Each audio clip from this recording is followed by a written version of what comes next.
우리 오늘 말씀 들어가 보면 귀신 들린 소년을 고치신 예수님. 오늘은 사순절 26번째 날입니다. 우리의 힘으로 해결할 수 없는 문제들이 있습니다. 주를 따르던 제자들, 귀신에게 잡혀 거품을 흘리는 아들, 이 아들을 둔 아버지의 문제. 주님은 한마디로 믿음이 없고 패역한 세대라며 탄식하였습니다. 읽은 말씀 가운데 특별히 눈에 띄거나 마음에 담아두고 싶은 어기나 구절을 기록하십시오. 39절을 기록했습니다. 39절 읽어볼까요? 시작. 귀신이 그를 잡아 갑자기 부르짖게 하고 경련을 일으켜 거품을 흘리게 하며 몹시 상하게 하고야 겨우 떠나가나이다. 이 귀신 들린 아이에게 특징이 있죠. 평상시는 모르는데 귀신이 들어오면 경련을 일으키고 부르짖게 하고 거품도 흘리게 하고 또 몸을 몹시 상하게, 즉 자해하는 거죠. 자기 몸을 자기가 이렇게 자해하는 것입니다. 이런 것들이 이 아이한테는 귀신이 들어와서 그렇구나. 그러니까는 이런 아이들한테 부르짖고 막 소리 지르고 막 그러면 조용히 해. 되게 그러잖아요. 그냥 야 조용히 해, 가만히 있어, 조용히 해. 근데 그게 아니죠. 그 안에 귀신 들어왔으니까 귀신을 쫓아내면 조용히 해라 소리 안 해도 조용히 합니다. 근데 이제 우리는 자꾸만 이제 조용히 해라는 것은 바로 처방이 다른 것이죠. 예를 들어서 감기 들린 사람한테 그냥 뭘 주는 것 같으면 소화제 주는 것 같아요. 감기 걸린 사람한테 소화제 주면은 효과가 있어요, 없어요? 전혀 없죠. 감기하고 소화제하고는 전혀 다르거든요. 그것 같은 거예요. 그러니까 내가 약을 정성껏 먹였는데 거기는 정성이 아무 상관없어요. 정성 없이 먹여도요, 감기약 먹이면 감기는 나요. 그러니까 우리가 처방을 정확히 해야 된다는 거예요. 처방을 정확하게. 근데 오늘날의 이 한국 사회에 보면은 귀신 들린 것 같은 사람들이 많죠. 소리 지르고 그냥 미친 사람 뛰어다니듯이 뛰어다니고. 저는 뭐 별로 이렇게 세상적인 낙이 없어요. 세상적인 낙이 없지만 그래도 몸 찌뿌둥한 몸을 이제 저 춘천에 있는 온천 가서 하고 찜질방에서 그 뜨거운 데서 땀을 쭉 빼면은 피로가 풀려요. 그런데 어떤 그 무슨 국경일인가 뭐 쉬는 날, 그런 날 가보면 사람이 발 디딜 틈 없이 엄청 많아요. 근데 문제는 아이들을 데리고 왔는데 부모가 통제를 하지 않아요. 그래서 그 목욕탕에서 물싸움을 해요. 서로 자기들끼리 이쪽에서 저쪽에서 물을 막 하면서 하고, 그냥 바가지에다 물 갖다가 확 끼얹기도 하고. 그러면 그것도 파편이 튀잖아요, 어른들한테. 근데 부모는 가만히 있어요. 참 그렇다고 또 부모랑 또 얘기하면 왜 내 아들 가지고 그러냐고 또 싸워요. 그래서 참 그 말하기도 그래요. 주인도 또 모른 척해요. 주인이 뭐라고 통지하면은 소문 나고 여기 못 됐다고 하기 때문에 주인도 못 그래요. 자, 그거 보면은 이 참 교육이라는 게 참 중요합니다. 이제 찜질방 올라갔어요. 찜질방 올라가서 좀 조용히 좀 쉬려고 하면은 애들이 숨바꼭질을 해요. 그런 일 저만 겪었나요? 여러분은 안 겪어보셨어요? 애들이 뛰어다니면서 깔깔거리면서 숨바꼭질을 해요. 와, 정말 혈압이 오르죠. 혈압이 올라. 그냥 가서 이놈들 10대 때려주고 2대 더 때려주고 싶은 마음이 막 드는데 그럴 수도 없어요. 남의 자식이라.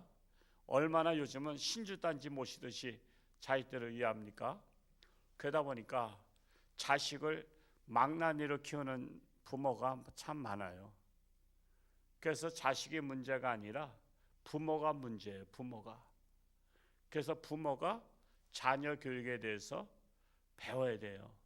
부모가 배운 것을 가지고 가정에서 가정교육을 똑바로 해야 돼요. 그래서 우리 학교를 졸업했다고 끝난 게 아니라 끊임없이 배워야 한다는 사실이에요. 그래서 이 말씀과 같이 부르짖거나 경련을 일으키거나 거품을 흘리게 하거나 몹시 상하게 하거나 자신을 자해한다라는 것입니다. 그런 자들이 있으면 귀신 들렸구나 하고서는 조용히 해 소리 하지 말고, 그 조용히 해 그러면 귀신이 잠깐 조용히 할 수 있죠. 아이고 주인한테 들켰나 보다 하고 조금 가만히 있어 보자. 주인이 딴 데 가면 또 다시 하자. 그래서는 한단 말이에요. 그러니까 조용히 하지 말고 앞으로는 어떻게 해요? 이 더러운 귀신아, 내 아들 속에 들어간 더러운 귀신아, 내 딸 속에 들어간 더러운 귀신아, 예수 이름으로 떠나갈지어다.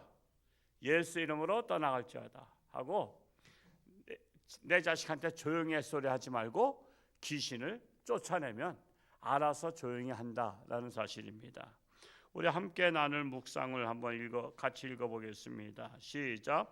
문제를 안고 제자들을 찾아온 사람에게 제자들은 아무것도 알 수 없었습니다. 우리도 그들의 실수를 반복하지 않도록 해야 합니다. 제자들은 조용히 주님께 여쭈었습니다. 우리는 어찌하여 쫓아내지 못하였나이까?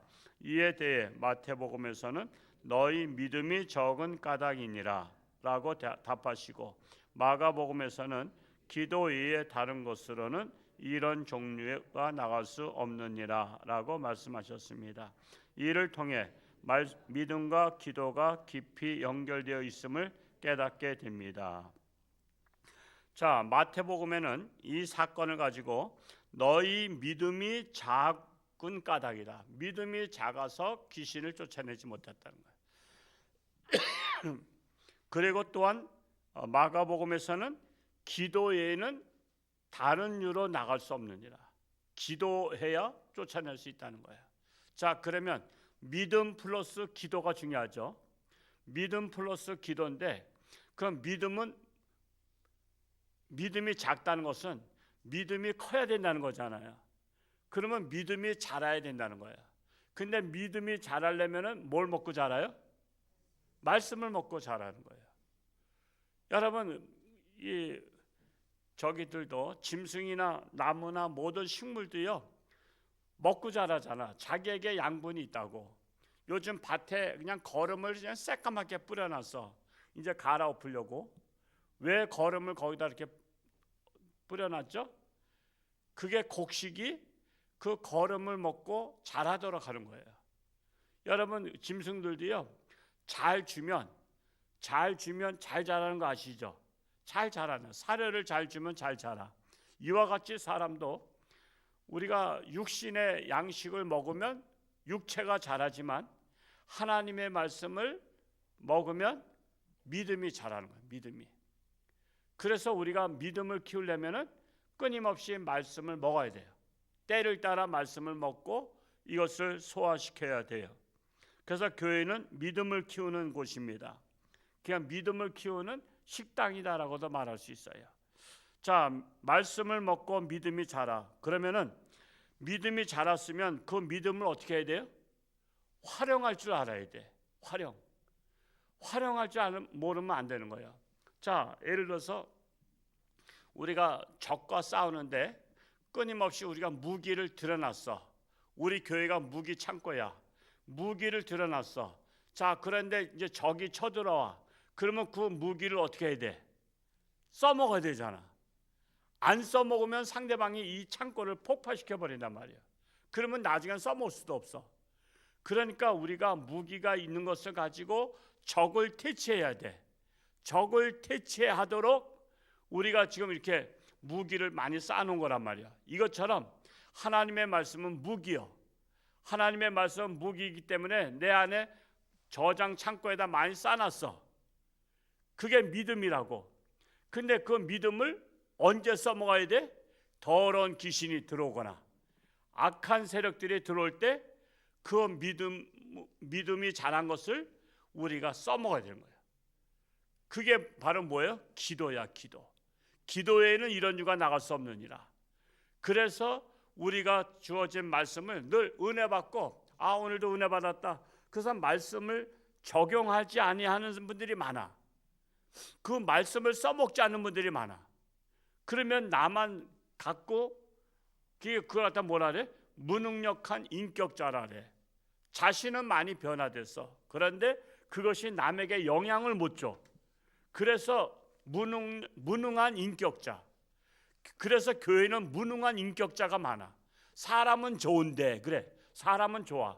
사람은 좋은데 능력은 없어. 사람은 좋은데 일할 줄을 몰라.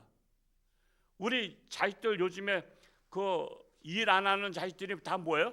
다 자식은 사랑스럽고 다 좋잖아. 근데 능력이 없어. 실력을 발휘할 줄 몰라. 그냥 무능력한 자식이야. 이것처럼 교회 안에도 마찬가지야. 교회 안에도 말씀을 먹고 믿음이 자라긴 했는데 그 믿음을 써먹어야 되는데 안 써먹어. 그러니까 안 써먹으니까 무능력한 신앙인이 되는 거야. 지금 사탄이 원하는 것은 그 바로 뭐예요? 너 은혜 많이 받아라. 예배 많이 참석하라. 너 그리고 막 신앙생활 열심히 해라. 새벽기도 나가라. 수요일날 나와라. 그런데 써먹지는 마라 이거야. 써먹지는 마라. 써먹어야 역사가 일어나는데 써먹질 않아. 전도합시다 했는데 전도는 안 해. 봉사합시다. 나는 봉사할 시간 없어요. 뭐 좀 하라. 저 할 시간 없어요. 그 아무것도 안 해. 나 못해요. 이 안에 믿음이 살았는데도 못한다는 거야.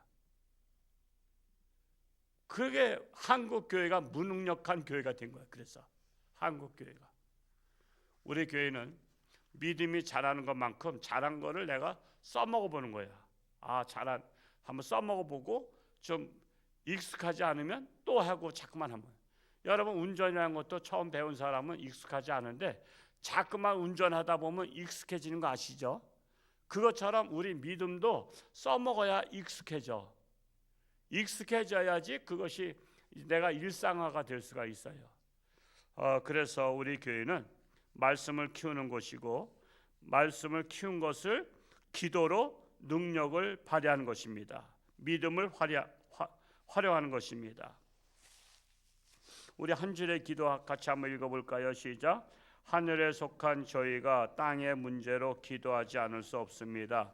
믿음의 회복과 기도의 열정으로 당면한 문제들을 해결하는 저희가 되게 하여 주소서.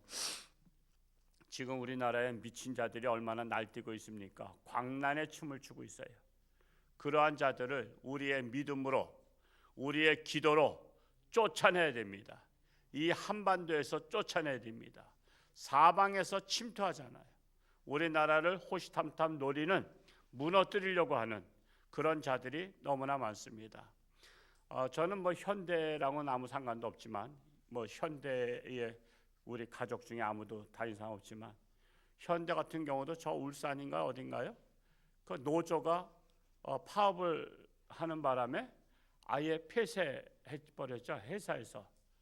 그리고 어디로 이전해요? 미국으로 가기로 했어요. 8조 5천억 가지고. 그러면 거기 있는, 아무리 자기들은 돈 더 달라고, 평균 월급이 연봉이 한 1억 정도 된다 그래요. 우리 홍천선은 상상도 못하는 거죠. 우리는 연봉이 3천만 원만 돼도 괜찮잖아요. 1억씩 받으면서도 더 달라는 거야. 더 달라고. 회사라는 것은 자기네가 투자한 게 있고 또 재투자해야 되고 계속 연구 개발해야 되는데 그런 돈 다 똑같이 나눠주라는 거예요. 아니 직장에 들어온 사람이 투자도 안 하고 자기 일한다고 똑같이 n분의 1로 나눠달라는 거예요.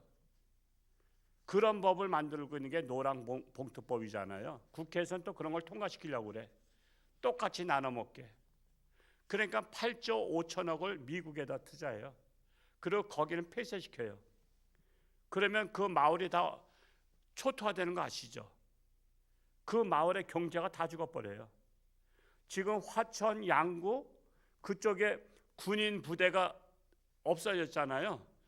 뭐 밑으로 내려앉아 어떻게 되는지 하여튼 없어지니까 완전히 상권 다 죽은 거 아시죠? 다 죽어버렸어요. 저 아랫지방에는 그런 현대라든가 울산 이런 데 쪽에는 그런 것들이 있어야지 그들이 거기서 직장 생활하면서 가정 생활하고 지역 사회의 경제를 푸는데 그 회사가 문을 닫아버리고 그러면 그 지역에 다 초토화되는 거예요. 왜 자기만 월급 올려달라 하냐. 더불어 살아가는 세상에 안타까워요. 근데 자꾸만 그런 세상이 되고 있어요. 자꾸만 대기업을 쪼개서 나눠 먹자래요. 그러니까 나라가 어려운 거예요. 나라가 어려워요. 참으로 우리 안타까운 현실입니다. 그래서 이렇게 미쳐 날뛰는 사람들을 어떻게 되겠어요? 우리가 할 수 있는 것은 기도 외에는 이런 유가 나갈 수 없느니라.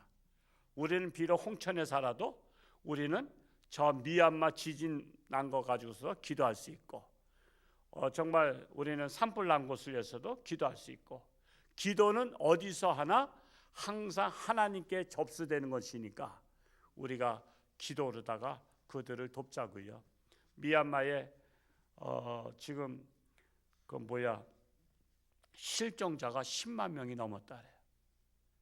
실종자. 근데 이제 군부가 지금 정권 잡고 있다 보니까 그냥 몇천 명 죽었다고만 통계 나오고 그 이상 그냥 민심이 흉흉할까봐 더 이상 그 보고를 안 한대.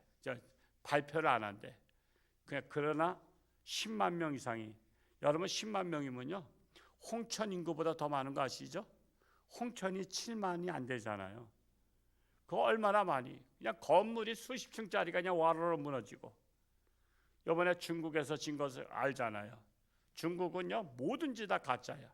뭐든지 다 그냥 그 얼마나 건물을 부실하게 졌으면 그냥 몇십 평짜리가 무너질까. 그 안에 있던 사람도 어떻게 되겠어? 그거 다 죽은 거지 뭐야. 기가 막힌 거예요. 기가 막혀요. 우리나라 모든 것들을 다 물건 다 사보면은 그 안에 뭐라고 써 있어? 다 메이드 인 차이나야. 그러니까 우리도 싼 게 좋다고 자꾸만 중국서만 사는데 비싸도 우리나라 물건 사야 돼요. 그래야 그게 애국하는 거예요. 나라가 사는 거야. 지금 모든 것이 웬만하면 다 중국제야. 그러니까 우리나라 경제가 죽는 거야. 그러니까 처음엔 싼 거 같지만 전체적으로 볼 때는 결국 나라가 죽는 거야. 그래서 우리가 싼 걸 살 수밖에 없는 것도 이해는 되지만 할 수 있으면 나라 사랑하는 것은 나라의 물건들도 우리가 이왕 같은 값이면 파는 것이 그것도 나라 애국하는 것이다 라는 사실이에요. 오늘 하루도 하나님과 동행하며 승리하며 나라가 심히 어려운 가운데 있는데 하나님의 뜻대로 하시옵소서라고 기도할 수 있게 바랍니다. 기도하겠습니다. 할렐루야. 고맙고 감사하신 아버지 하나님, 오늘도 새날 주셨사오니 하나님과 동행하며 승리하는 복된 날이 되기를 원합니다. 참으로 더러운 귀신들이 세상에 날뛰고 있습니다. 할 수만 있으면 나라를 망가뜨리려 하고 있습니다. 가정도 망가뜨리려 하고 있습니다. 이럴 때 우리 교회가, 한국 교회가 정신을 차리고 말씀으로 믿음이 자라가며 무장하며 또한 기도에는 이런 유가 나갈 수 없다 했사오니 우리가 기도로 말미암아 더러운 귀신들을 쫓아내서 이 나라가 하나님의 나라, 행복한 나라, 서로 사랑이 넘치는 나라, 은혜가 넘치는 나라 되기를 간절히 소원합니다. 나라가 심히 어지러운 가운데 있습니다. 나라를 혼란에 빠뜨리는 어지러운 영들은 예수 이름으로 떠나갈지어다.